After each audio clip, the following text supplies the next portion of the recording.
come sarebbe la Waller di un posto al sole? Che tipo di Waller? Che tipo di Waller? Abbronzata.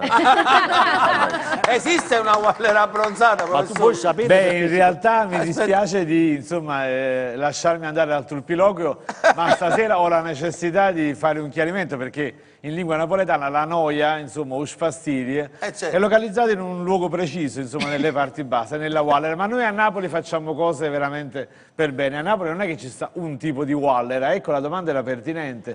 Che tipo di Wallera? A Napoli, guarda, c'è una Wallera almeno per ogni categoria professionale. Cioè? La più nota Wallera in lingua napoletana è ovviamente la Wallera pizzaiola, che viene dall'arte culinaria, che si associa solo alla Wallera a filoscio, la Wallera a recanata, la Wallera a raù, a genovese. Questo, ma la Waller a recanate qual è quella che faceva Leopardi? Sì, dice, esatto. Ma sai, qui la metafora è altissima, no? Stai proprio di anna a 3 ore, come a sul raù che sta cucinando a 3 ore, mi hai fatto una Waller a raù. Sembra una volgarità, ma in realtà è una metafora straordinaria della lingua napoletana. Dall'arte sartoriale, una delle più note, mi ha fatto una Waller a plissé, ovvero si sono formate tante pieghettine tutte intorno alle mie parti basse.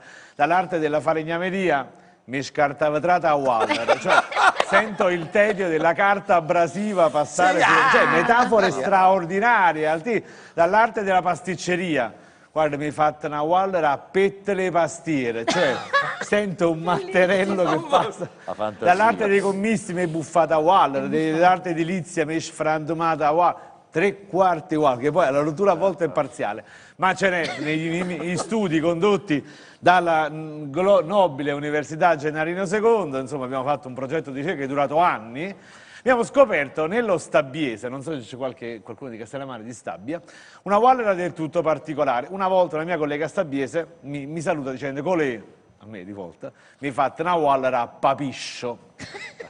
Ovviamente dice: ma che è papisce? Che è sto papiscio? Da studioso della Wallera mi reco a Castellammare di Stabia, ovviamente, e lì a Castellammare di Stabia scopro che niente proprio di meno il papiscio, il bambino dice al papà: papà, mi porti a papiscio? Significa mi porti a cavalluccio, mi porti sulle spalle, guarda che tenerezza. E qui la metafora quindi è straordinaria. Stai parlando a 3 ore, mi sei talmente sfastriata, mi hai fatto scendere talmente una Wallera che per poter camminare mi ha già mettere a papiscio. Goppe e spalle. Poi dice la volgarità.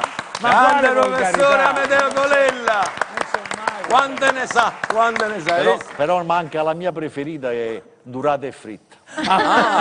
Quella è dei ordinaria, friggitori.